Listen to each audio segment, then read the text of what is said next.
for those up here on the stage, I have been passed a note. The moderator should vary who he asks the questions to, not asking Cherie always first, maybe get Russ in first and maybe vary it up. So in the spirit of being responsive to the people, I shall vary up my order.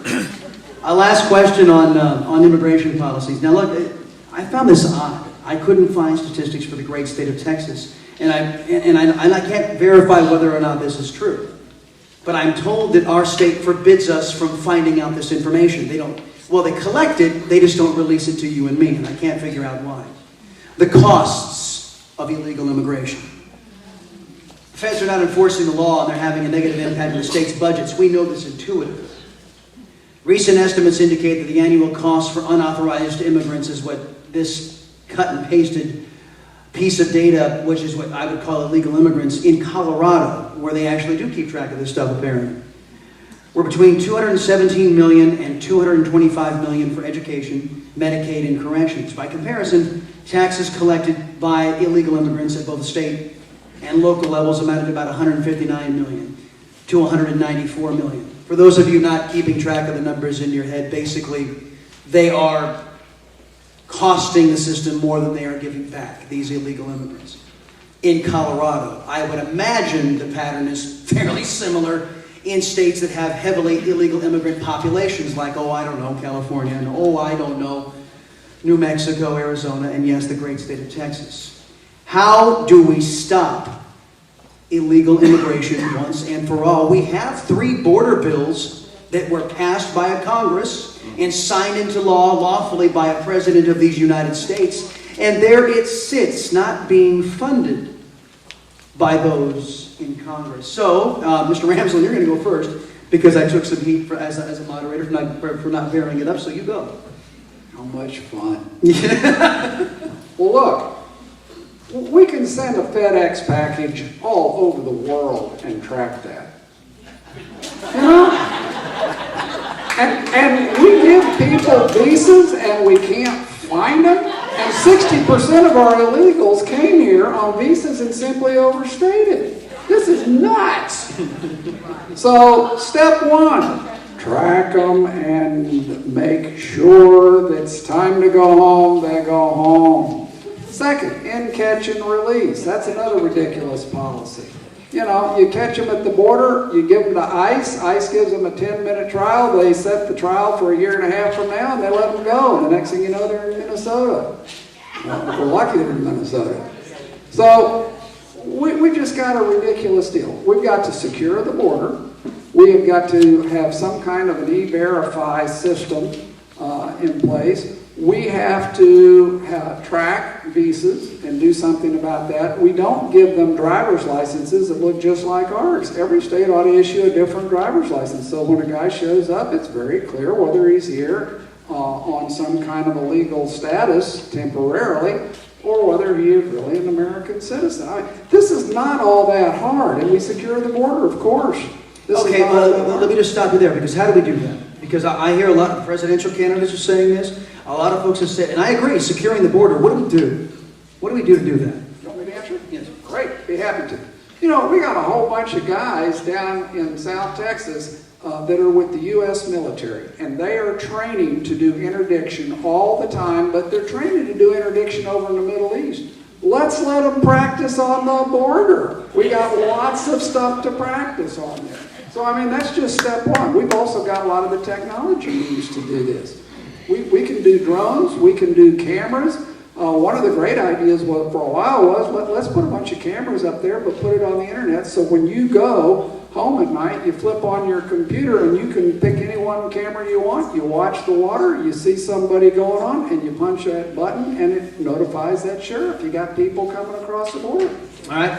Mr. Brown, you know, it has been widely documented that the government policy is we don't stop anyone or even address anyone until they're 30 miles north of the border. That's the current U.S. policy for those coming up from the and even our guardsmen who are down there on the border right now. They have limits to what they can do. I don't even. Some of them are armed, but I think that they can't.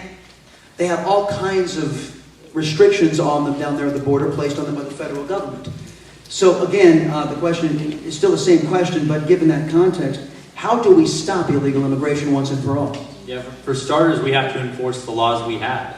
And we have a presidential an administration that is not doing that. And that's criminal. That the president and the people he's appointed who are overseeing and administrating our border policies and border security should be held accountable for that. There's no laws. We don't need to pass laws that say follow the law. The law is the law. We need to actually just follow it inherently because it's the law. Apparently, we need to. Right? Maybe. But look, it's like I said before. There are symptoms of the problem. There's a source problem. If I have cancer and my head hurts and I go and take some Tylenol and say I'm all good, I'm not all good. I have to get chemo. And what we need to look at is, yes, we need strong border security, and there are a million things we can use for that. And I agree with Russ. It's actually not that complex. But as long as there is a demand, that will be filled with the supply. And if there are restrictions on the supply, it will be black market supply. And again, that is illegal immigration. And here's the thing, humans are clever. Humans are very clever.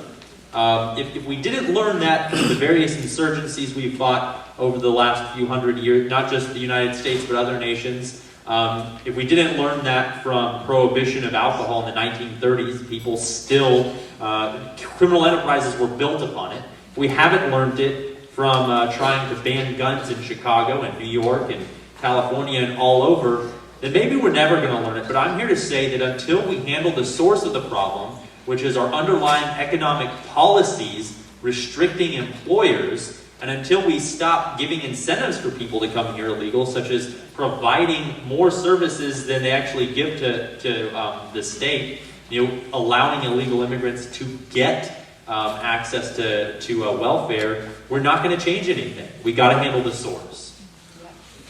All right. Ms. Roughneen, you're up. Well, first and foremost, I agree with what Russ and Paul said. There's an advantage to going third, isn't there? Yes. we must enforce the law. And we don't have the will as a nation. That's why elections matter. If we are complaining, everyone is saying, wow, it's legal immigration, everyone's, just really upset about it. But what are we doing about it? Vote the guys that don't enforce the laws. If your elected official is not doing what you want them to do, then by all means, get them out. Let's get a new team in. And that's where it goes to. Because we can say all we want, enforce, but till we do it, nothing's going to happen. Okay, before we move on to our next category, which is unaccountable government hurting Texas, I received a note here saying, let's hear rebuttal from audience on, I think what this is Section 5, I think they mean Article 5, Article 5 Convention. Does somebody want to give a rebuttal to Article 5, Convention of the States? Was that you, sir? Yeah, go ahead. You have the floor, sir. Go ahead and stand up. I believe that Mr. Ramsland hit one point well. Sure, yeah. Can you folks hear him back there? Come on up here to the mic, sir. It's all right. This thing actually moves.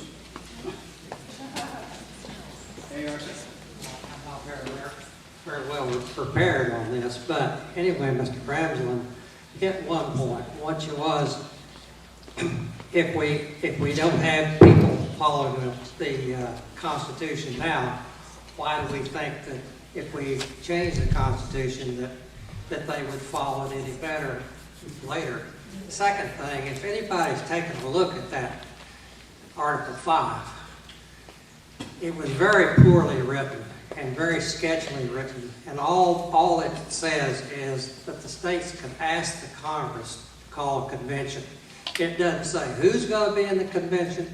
It doesn't say anything out about it. Now, my observation of the people that are running the show up there in Washington, I would not trust those guys to put a fair convention together. And as I see it, there's no telling what might come out of such a convention. That's true. Well, that's certainly a great McCaslin? You're the second McCaslin I know. I worked with John McCaslin in Washington, D.C. Look, guys, this is something a little bit of, I've done a lot of research on this. The Article 5 convention is put together by our state representatives, meaning those who represent us. If Texas were fortunate enough to get past all of the Democrats and 2 Republicans who conspired with those Democrats in the last session to thwart this. It would be put together by representatives from the states, those who are closer to we the people, us, not those sequestered inside the Beltway in Washington, D.C. They would be making the ground rules, and the rules go, if 34 states sign up and say we want to do this, then the convention is called. Anything that is put forward in the convention must be ratified by 38 state legislatures. So you need 34 to call the convention, and this is not without precedence. Back in 1980, back in the 1980s, just when Reagan was taking office, 32 states signaled they were going to do this, and it scared the living daylights out of our elected representatives in Washington, D.C. Now what they ended up doing was passing, and don't worry, I'll give you guys some increased time here, but what they ended up doing was passing laws they knew would not pass judicial muster, just to placate us, the barbarians at the gate.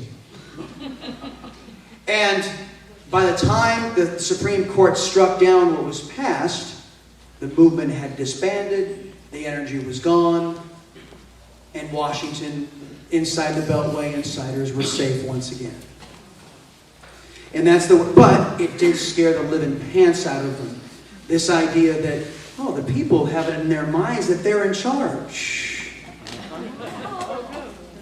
And other talk show hosts other than me, if you know the name Mark Levin, who served in the Reagan administration, he was actually the inspiration for me to look into this, and he wrote actually something called the Liberty Amendments, which articulates what this is. And I would hasten to point out the Founding Fathers, in their wisdom, foresaw a day when we'd have Barack Obama as occupier of the Oval Office.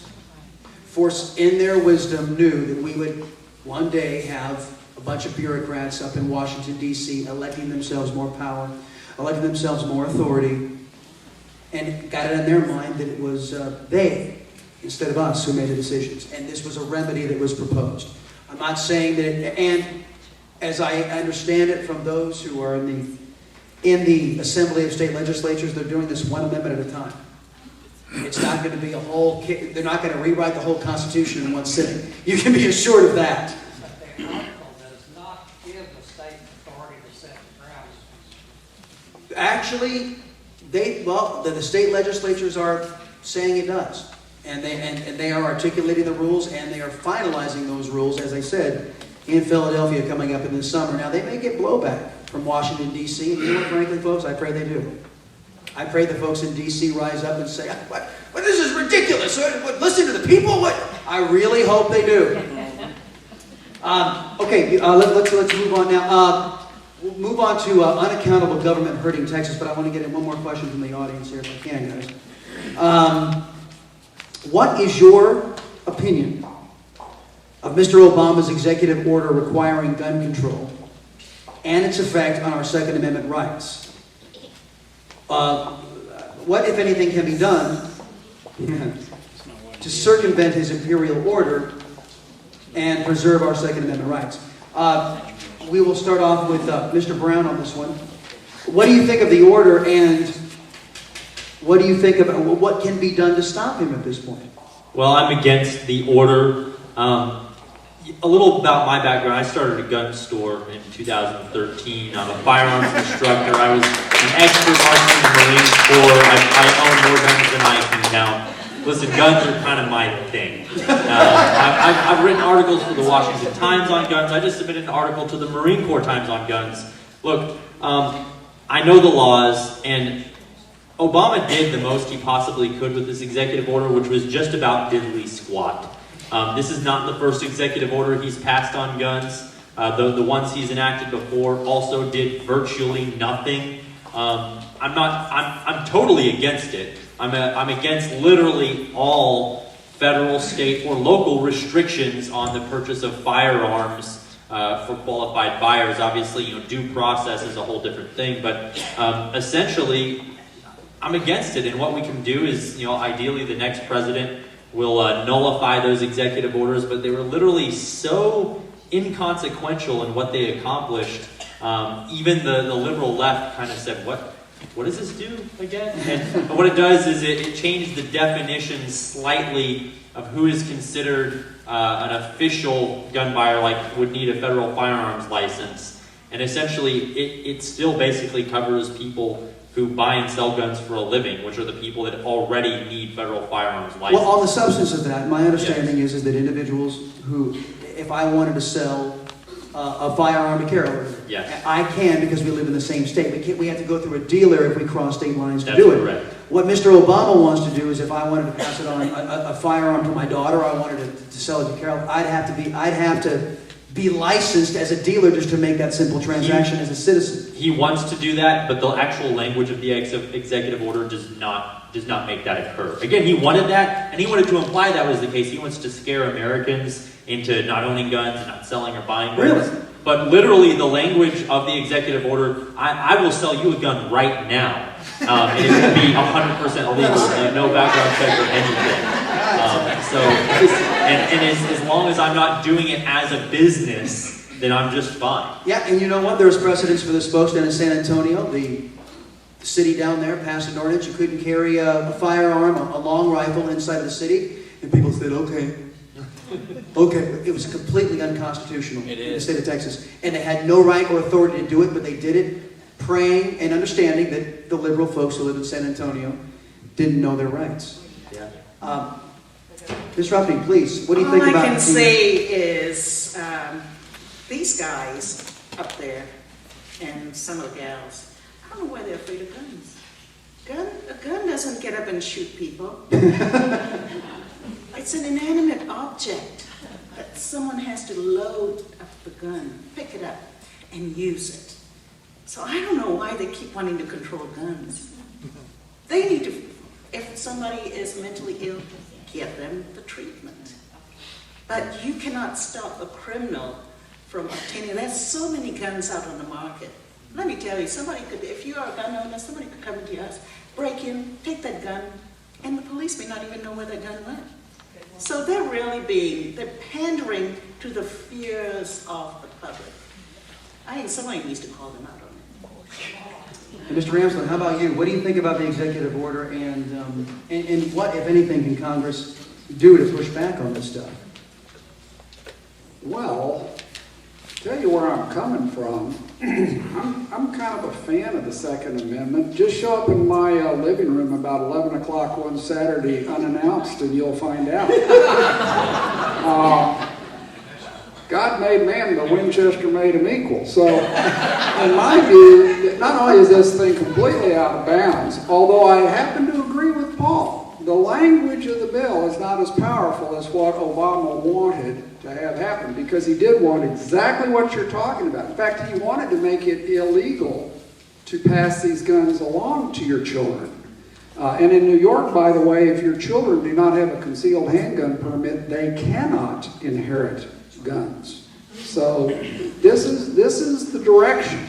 And I am concerned that there hasn't been more pushback, but quite frankly, we've already funded everything in the omnibus bill. So the one power that they could have used to done something about this, they gave up. Yeah, and you know what? I'm going to call an audible before we go on to... Well, actually, it dovetails right into unaccountable government. Continue on that line. How disturbed are you that this Congress has given up their constitutional authority by anybody's observation of the power of the purse, what they could have used to put a check on this lawless executive? I'm asking you. Pick it up on it. Well, of course, it's always dangerous for a guy up here to sit and admit that he's disturbed. That tends to give you the wrong connotation. But how upset am I? Well, I'm very upset because they gave up the power of the purse. And that is the most powerful weapon with which our founding fathers said you could equip any representative. Go read Madison's number 58 Federalist paper, and you will see there's a direct quote there that the power of the purse is the most powerful weapon with which any constitution can empower its elected representatives. And these guys have just surrendered it. And they've done it under this omnibus bill that, quite frankly, I think is a wink and a nod deal because it gave them the excuse. And this is just outrageous. We have fully funded everything that this president wants in order to enact his agenda, and quite frankly, our incumbent as the head of the Rules Committee was one of the key guys to make sure that Obama did get every penny he wanted to enact his And agenda. Mr. Brown, it's not just guns, it's the immigration fight, his executive inaction memo. What I mean by inaction is Mr. Obama has commanded our federal government not to obey the law on immigration, and that's why I call it an inact. And he didn't have the courage to actually write it out. He actually just whispered it in Jay Johnson's ear, hey, do this. And the government's doing it. And of course, the Iran nuclear deal. So on the surrender of the power of the purse by the current Republican leadership in Washington, D.C. It's obscene. And the Republican Party is going to get a big surprise this year. The Washington Post called what's happening in the Republican Party right now a Republican revolution. And I'm part of that revolution because I'm sick and tired of our guys going up there and telling us they're going to do one thing and doing something completely different. Calling themselves small government conservatives and then going and voting for this omnibus bill. But this omnibus bill is nothing new. Ladies and gentlemen, this has been going on for decades. It's why we have $20 trillion in debt. It's why Planned Parenthood has been funded for years. It's why we continue to grow programs that are utterly against the very fabric of this nation. And the Iran deal was an utter farce. You cannot enforce the terms of that deal, nor do I expect the current administration to do so. They don't even enforce our own border laws. How do I expect them to enforce appropriate inspections of nuclear materials in Iran when it's their own? That's the UN's job. Yeah, sorry. right. Great. They're always good at what they do. So, look, I'm running my campaign on liberty, personal responsibility, integrity, and accountability. And on that last one, accountability, we have got to hold our representatives accountable. And if I'm elected, I demand that you hold me accountable, because without accountability, all men have a tendency to stray, especially in a place like Washington, but we must be held accountable. Same question, but slightly different angle, because many folks in this room, as you heard by the applause, find this omnibus / the way we don't do budgets anymore. Mr. Brown is completely correct. We haven't done budgets for years in this country, and it has led to out of control debt. Many people find it the least transparent way to run government, and to coin the phrase, obscene way to run government. What's your take on the surrender of the power of the purse by this Congress under Republicans? And what would you do once you're there in Washington to change it? Do you really want I'd say the establishment Republicans up in Washington, D.C. are spineless. They have just sat on their hands and done nothing. And the reason I felt so compelled to come and run for a position for this congressional district, I went to some town hall meetings that incumbent Mr. Sessions was at. The first one, I heard him say, yeah, I'm Boehner's guy, in an auditorium full of people. I'm sorry, he's whose guy? He's Boehner's guy. And I thought to myself, did I just hear that? Or isn't he supposed to be the guy that we elected to represent us? So I thought, okay, no problem. Next town hall meeting I go to, of course, Paul Ryan's going to be, you know, with McCarthy just got kind of demoted because he was not going to get the speakership, but Paul Ryan was. God. And then he proceeded to say it again, I'm a team player. Well, we don't need a team player. We need our elected official to lead and represent us. Now, my attitude is, you know what? If you're a team player and your team is not performing, we are going to change the team. Yeah. So, before, I am going to get to this, but since, quick answers on this one. We'll start off with you, Ms. Roughneen. Would you consider yourself, since you brought up the term, a team player like a Mitch McConnell, or would you consider yourself an insurgent like Ted Cruz? Neither. Neither. I will be a representative of this congressional district. I will represent my constituents, the citizens of this district, and I will make the best decision I can to represent them and all the citizens of the country. What a privileged position. 435 members in the House of Representatives, representing approximately 340 million people. I will be a leader. I won't be a team player. Mr. Ramsland, what do you think? Team player or someone who's an insurgent? I think people like Louis Gohmert and Ted Cruz need reinforcements. They don't need roadblocks.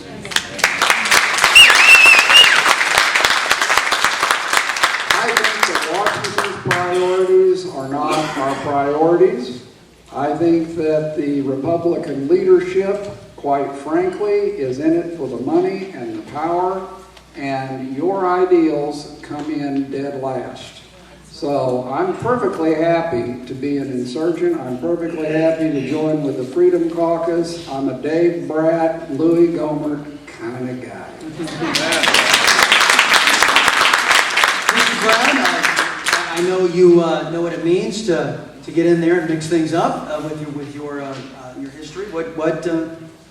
Where are you at on this? I'm already an insurgent. I've been running an insurgency campaign for months now. I've personally visited 8,500 houses in this district. That is not how people typically run campaigns. Wow. They throw hundreds of thousands or millions of dollars into it with consultants and everyone else to do the work. I am doing the work. And this, you can call it an insurgency campaign, you can call it a guerrilla campaign, you can call it whatever you want. I'm playing to win. And when I get to Congress, listen, I've done a lot of work to get there. I'm going to do the right thing because I'm not doing this for my health. I'm not doing this as a bump in my career. I'm doing this because better men than me have sacrificed far more than me all over the world for the freedoms that we enjoy, and we owe it to their sacrifice to do the best job possible running this country. And that is my passion. That is why I'm going to win, and that is why I'm going to be the best representative this district has seen in a very long time. All right, unaccountable government hurting our great state. Obama's EPA and Bureau of Land Management, just a couple of agencies who have put big red targets on the state of Texas. The regulatory overkill is harming jobs and businesses. You're going to have some work on your hands because they've been fully funded all the way through 2017. But once that expires, what will you do to put a stop to that kind of thing? We'll start with you, Mr. Ramsland. What will be your first priority? Which agency do you want to go after?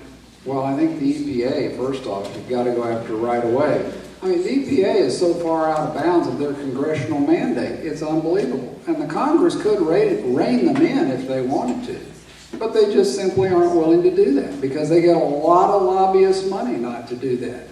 But the fact of the matter is that at this point in time, the EPA is just a renegade organization. There's no congressional review, there's no congressional rebuke, and unfortunately, as you point out, Chris, they've funded them already completely. So that's a huge problem. The Bureau of Land Management is a problem. They have control 60% of the land west of the Mississippi. 60%. And oftentimes, these are fifth-generation briefcase carriers who wouldn't know a milk cow from an antelope.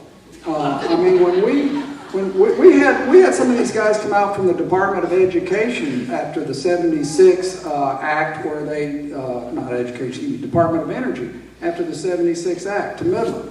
And we picked these guys up at the airport, the new enforcers, the new guys who were going to run our energy policy. And on the way into town. One of them goes, wow, what's that funny thing? What's out there? that? It's going up and down like that.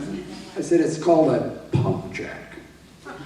These were the top people in this organization. And folks, it hadn't gotten any better. Mr. Brown, liberal professor Jonathan Turley of George Washington University is concerned about something he calls the fourth branch of government, which is the unelected bureaucrats like the EPA, the Bureau of Land Management, who are elected leaders, both political parties, and our current occupier of the Oval Office, to say, well, but clear, it wasn't my fault, it was somebody in EPA that turned that river orange. And nobody gets fired, everybody collects a paycheck at our expense, and they do a great deal of damage. Address what you would do to put, well, can you? Is this government small enough anymore? Is it manageable, or does it need to be brought down to size so it can't be manageable by 535 individuals up there on Capitol Hill?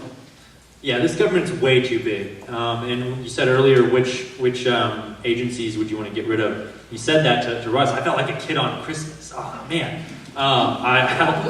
The Bureau of Land Management obviously needs to go. You know, over 90% of the land in Nevada belongs to the federal government. And this is true of many western states. The federal government doesn't need to own all the land in Nevada. Nevada and or the private citizens of Nevada need to own the land in Nevada. But, you know, Department of Education, founded in 1979, came into service in 1980. The quality of education has decreased and the cost of education has increased. Listen, you know who's best qualified to handle the education of our kids? Us, not the federal government. EPA, ATF, DHS is an organization that really does not offer anything new. The Department of Homeland Security was a very poor decision in the creation of a new organization in this nation, and under it, you've got a myriad of organizations that do really a terrible job. Yeah. So, yeah, cut everything. Yeah, yes, ma'am. We have 4 minutes left in the program. Okay, so we were by way of an education question to get in there as well. Ms. Roughneen, go ahead and answer this. What do you think about the unelected bureaucracy? Oh, I think it's out of control. One of the departments that I really tried to tone it down, just kind of narrow it down, the IRS. EPA, Department of Education, Department of Homeland Security, on and on and on. We need smaller government, limited government. And that is what we have to do. And we have to hold our elected officials accountable. Till we do that, we're just going to we'll keep doing the same thing over and over again, every 2 years, every 4 years. We're getting the same results. So we've got to go out there, talk to our friends, our neighbors, our family members, kids, children, grandchildren, whoever will listen, participate in the political process. All right, last question that we have, because we're just plumb running out of time here, on education. Recent Des Moines Register poll revealed that 43% of Democrat caucus goers identify themselves as socialists. Many attribute this to the government-run education system, that our values as a country are, and which many consider a socialist to be anti-American by definition. What would you do to fix education in this country? What is the solution to do that? And we'll start with you, Mr. Brown, on this question. What would be something you could do as a member of Congress to get the ball rolling on addressing what many believe is a problem in government-run schools? Sure, you know, one of the things we've touched on many times here, is that Congress has the power of the purse. And ideally, I would like to literally cut the federal Department of Education, but if we can't do that, you know, defunding it or giving it much, much less funding so it atrophies on its own.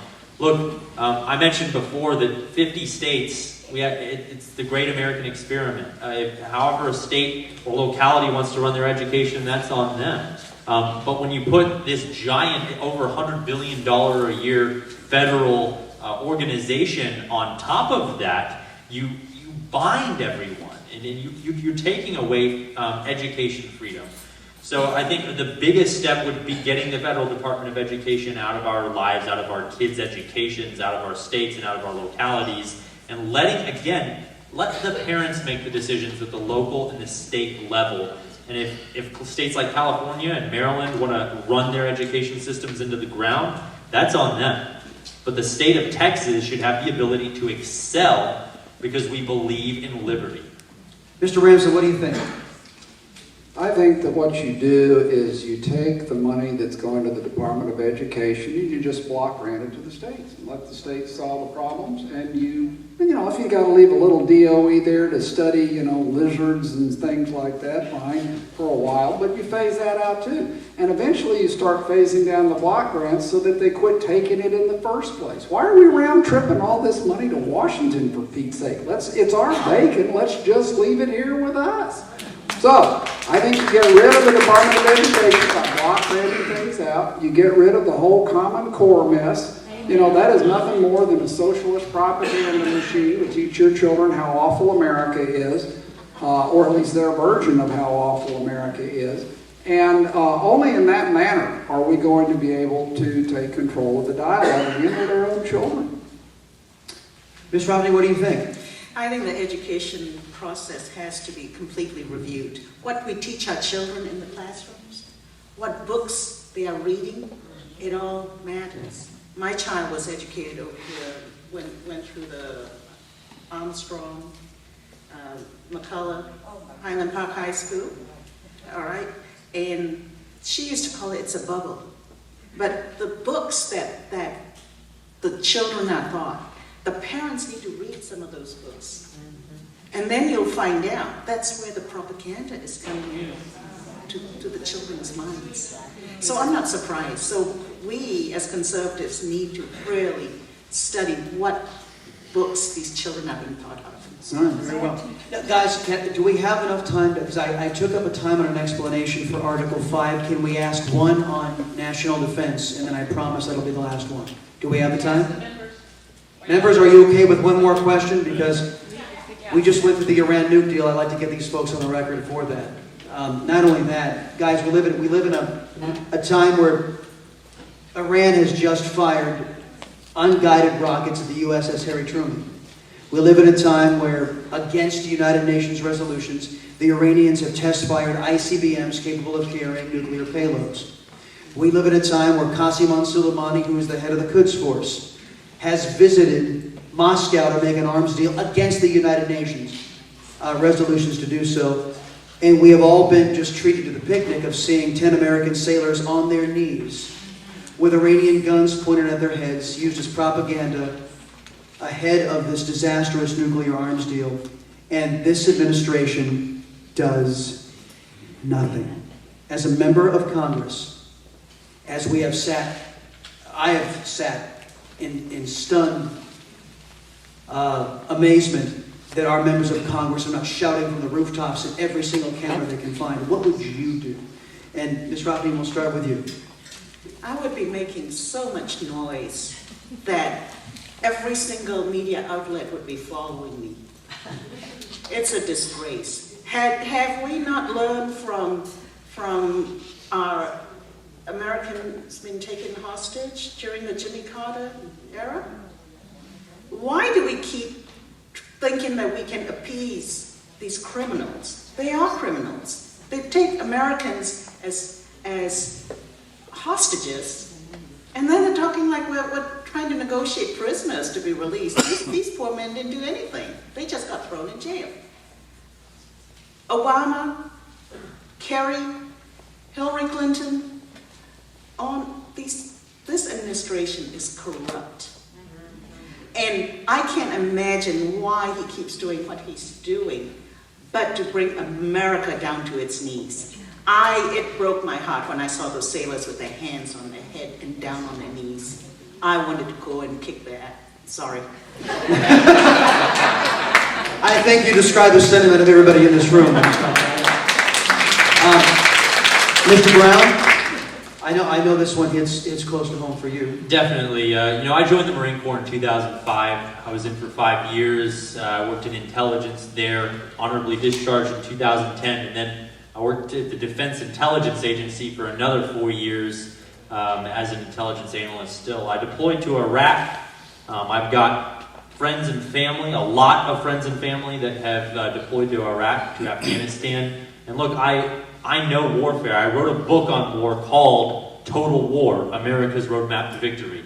And the fact of the matter is, the United States has been fighting war wrong for 70 years. Okay, I'm not just mad about what we're doing now. I'm mad about Korea and Vietnam and the entire Iraq-Afghanistan conflicts, because these are conflicts that our military has had every ability to win, but our elected leaders have not had the will to win.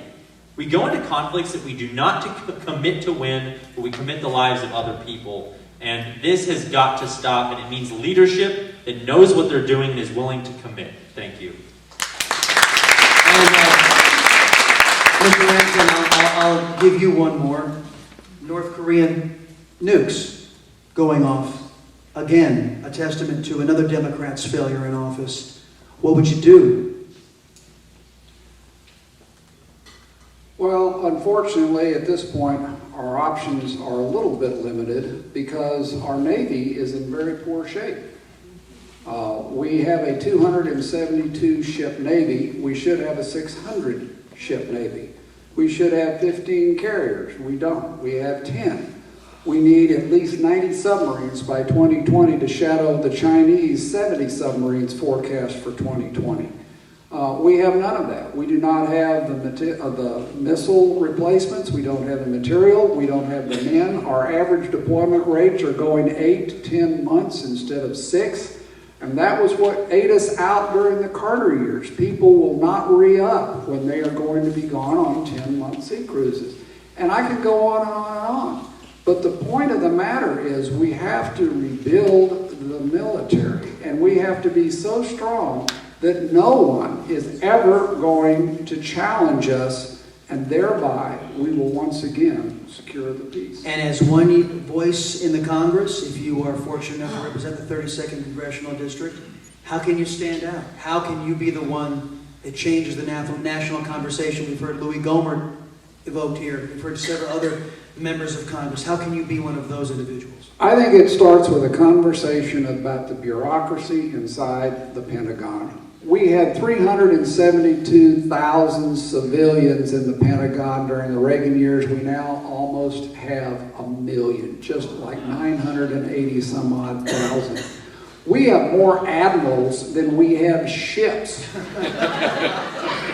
So I think the first discussion starts with a real push to talk about how we're going to get the bureaucracy out of the way of this military and take the money we've got, which is actually plenty. As I said earlier, it's the same amount as we were spending at the height of the Reagan buildup in '87. Take that money and apply it to men, materials, and equipment, and resupply, and less to admirals and briefcases. I am so using that on the show. I just want you to know I'm ripping you off. Ladies and gentlemen, put your hands together for our candidate.